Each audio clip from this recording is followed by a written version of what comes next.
Ladies and gentlemen, good afternoon and welcome. This is module number 4, dealing with brand reputation in the NQF4 study framework. Thank you so much for joining us.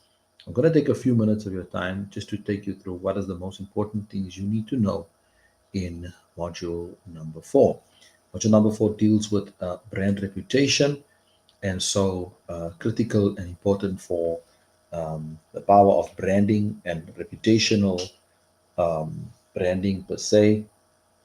Your brand is the strongest form of advertisement and ambassadorship that you and I possess in the business world.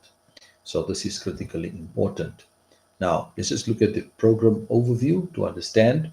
The purpose of this program is to understand personal and professional branding. The learning assumptions that we have in place is personal branding, professional branding, performance management, time management, and the assessment will be a knowledge assignment aligned to the unit standard. That will be your formative and your summative assessment. So let's look at the fundamentals of branding, or the fundamentals of professional or rather personal branding. First of all, you need to understand the definition of your personal brand. You need to understand what your unique selling point is, which is your skills and your personality.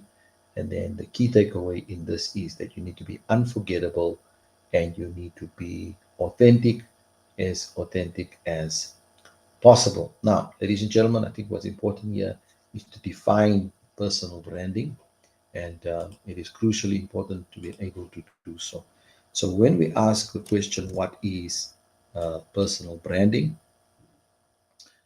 Personal branding is, amongst other things, the ability to essentially present yourself to the world and your reputation, your image, and the unique value that you offer. It's about being intentional with how people perceive you, both online and offline. So it's the process of creating and managing the public perception of an individual. This is personal. When we talk about professional branding, referring to the company, it is the process of creating and managing the public perception of the particular brand. What is a USP, unique selling point? The unique selling point is simply what makes you different, what makes you stand out in the crowd. If there's 5 different real estate agents in that crowd, what makes you stand out? Why are you different? And so what's key is being unforgettable and being authentic. Why would people remember you? People remember you genuinely because of the genuineness of your persona and what you're doing in terms of your brand. And authenticity simply means that they get the real you. You're authentic. You're not fake. You're not trying to make it up, but you are 100% authentic. Now, let's talk about yourself. What is important here is that you need to be able to identify a niche. When we talk about a niche, it's something that you do and something that you specialize in that other people don't specialize in. Also need to identify your strengths. So what areas are you naturally strong in? And what are the areas for growth? Normally, we think of weaknesses, but we think of what are the areas that you have opportunities in which to become better and to grow. Okay, what you need to do then is you need to invest in continuous learning and invest in continuous technology. Let me say to you that technology is growing at such a rapid rate that it is extremely important for us to understand. You know, in the age that I grew up in, my parents helped me with maths. In the age my children is growing up in, they have to help me with technology. My son knows how to operate the Xbox, and I don't know how to operate the Xbox. So continuous learning and technology is extremely important. And then finally, in terms of knowing yourself, develop consistency and develop confidence. How do you develop consistently? The more you practice and do this right things over and over, the more consistent you become. And your confidence really comes from having done something consistently and then having prepared for something on a consistent basis. Also important to know your audience. So define the target audience. Your first time buyers would be an example of that. or it would be buyers that is looking to expand property or buy different property, if we take it in context to real estate. Or it could be active adults, people who are now moving from one level in their career to another level of career, and they are now in a space where they want to invest in property either by buying, or they are selling, or they are renting or moving, or you can also include businesses that now want to go to a place where they've been renting for a while, but they decide now that they want to make the leap of investing um, in property. Okay. Another thing that's important about knowing your audience is aligning the message to the needs, the demographics, and the emotional connectedness. People buy from people.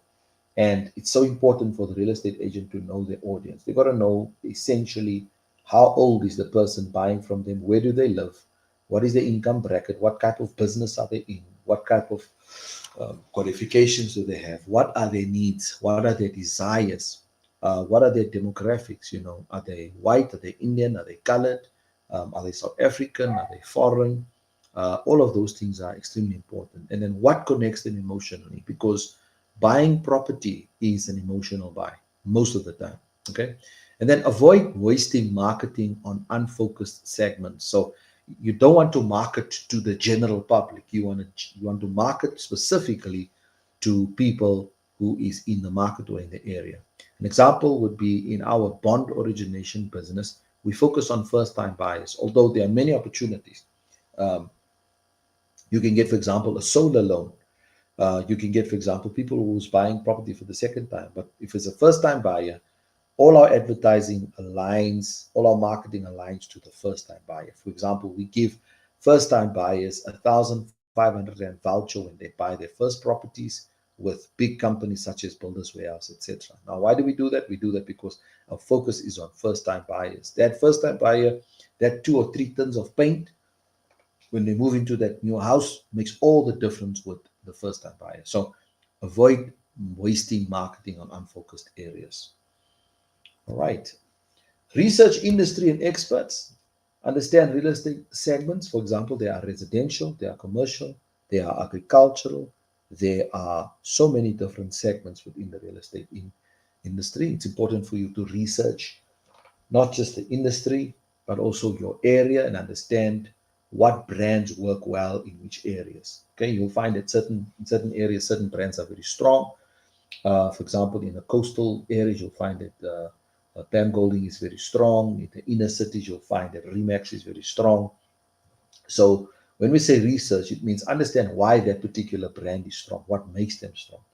Track market trends, local economic impact. So if you go to Property 24, you'll be able to track in your specific farming area, what are the market trends saying? Are people buying? Are they selling? How long is a listing sitting on the system? On average, how many days does it take for a property to sell and to register?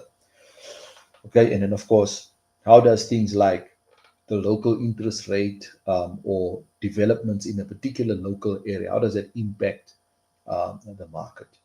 And then, of course, learn from the experts. There are those who've been doing it for a long time. What can you glean? What can you learn? What can you use as best practice in your own environment? So research is extremely important. Also, customer feedback. You can use surveys to gather insights. A simple survey, nowadays you can do a survey on WhatsApp.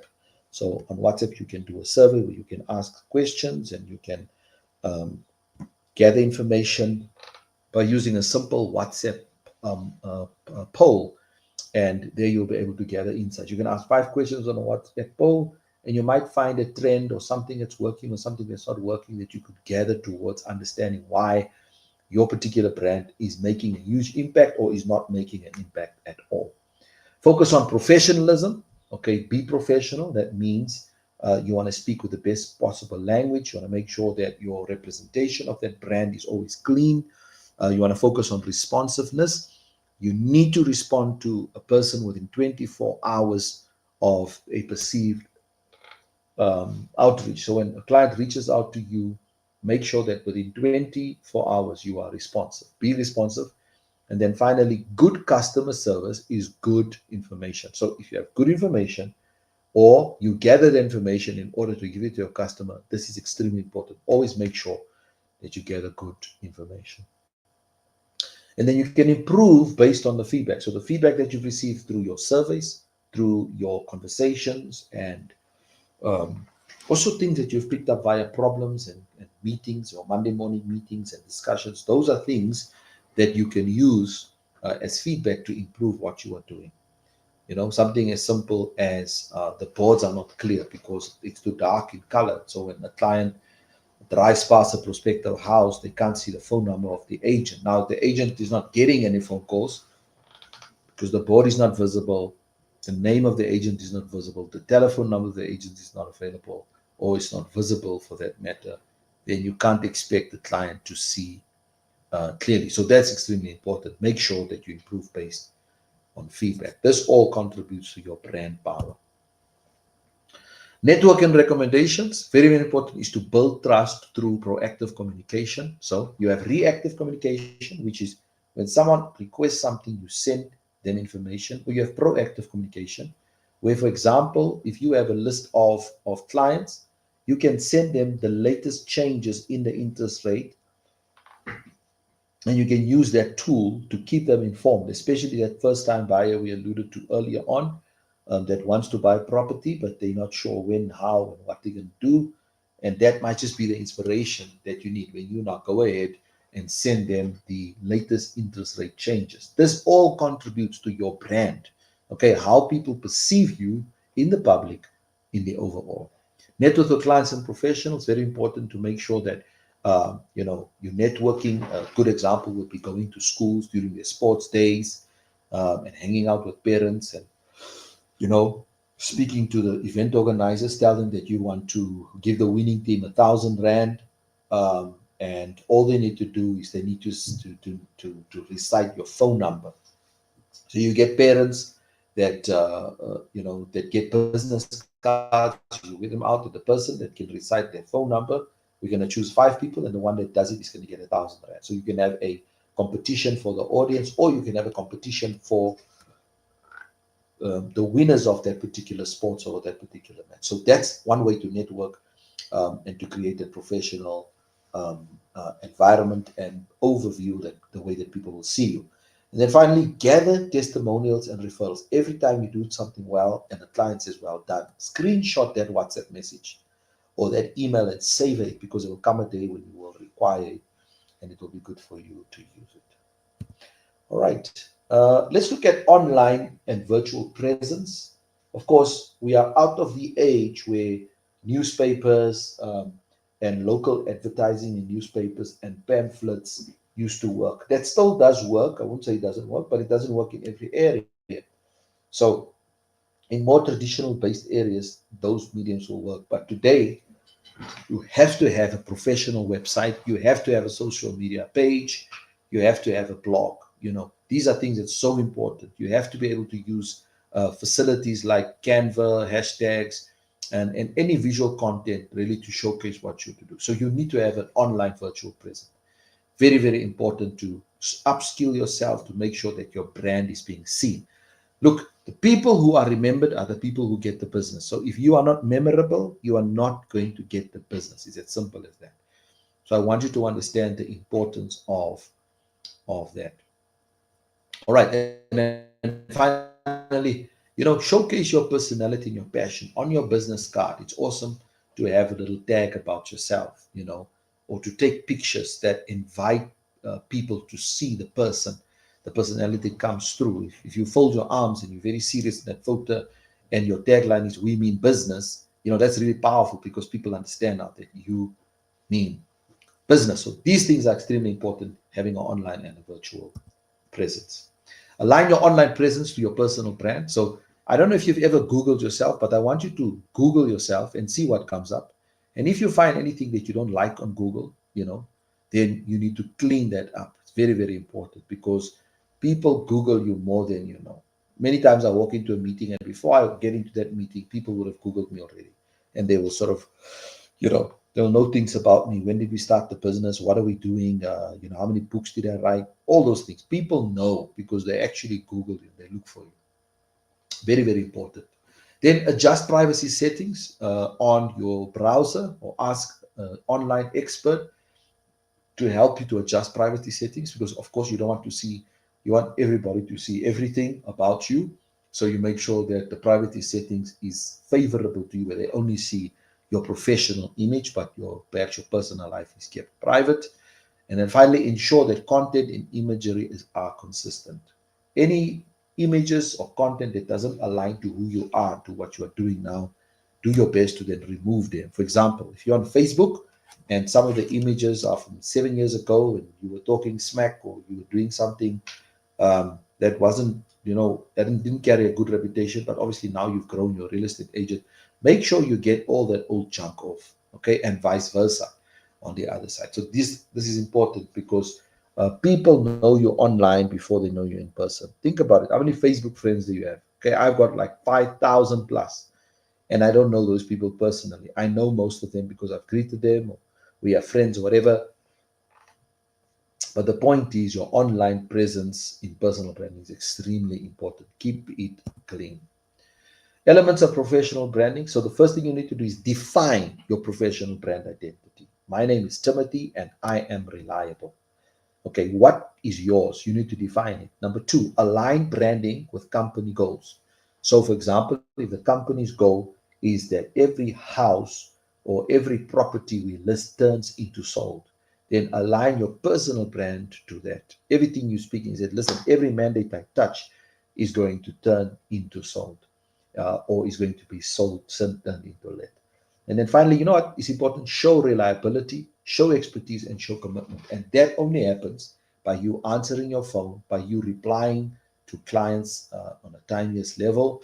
It only happens that when you do your mandate presentation, you're sitting in front of your client, that you do your work well, you make sure that you research everything, you use the various tools that's available for you, so that when you are price coaching a client, or you are price counseling them, or you are showing them what the analysis is saying about their area and their property, they can find you uh, suitable as an expert that can help them.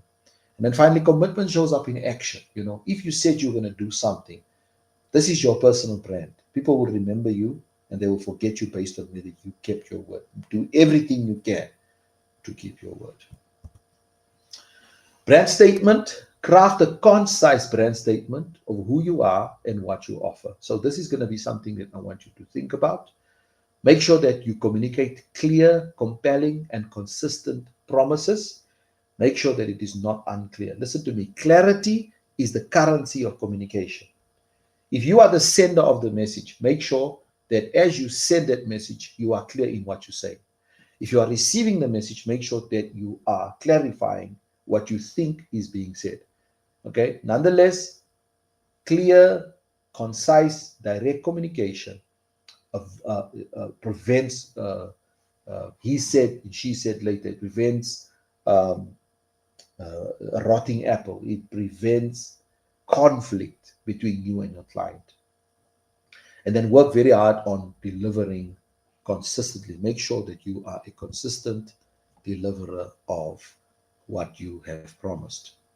All right. Now, when we talk about dynamics of performance management, very, very important. Set marketing objectives. Okay. I want to attract new clients, or I want to retain new clients, or I want to make my clients aware of my services that I am offering. Use KPI, key performance indicators, conversion rates, and cost per lead. Of course, in the last module, you saw how important the reporting systems are. And then use reports and action plans. So make sure that you have an action plan for your brand, that you want to get your brand out there. Leave nothing to chance. Do everything that you can to make sure that your brand is visible. Some time management fundamentals. I think it's important for you to understand what your time management profile is. Are you a planner, as an example, or are you a reactor? Okay, do you work in crisis mode, or do you work in important mode? This is extremely important.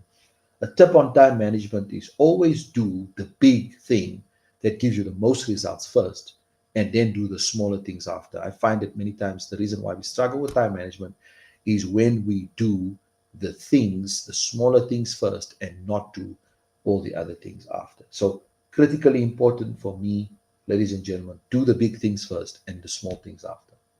Then, secondly, prioritize tasks and make sure that you have time blocks. So, what is your priority? Always ask the question on priority. In other words, priority is what is the most important thing that if it's not done, nothing else will be done. That's your priority. Focus on your priorities. And then, time blocking simply means that you set aside time, whether it's 30 minutes or an hour, to do a specific task, and you're not going to focus on anything else. Okay? Multitasking doesn't work, but multi-time on a task works. I'll say it again.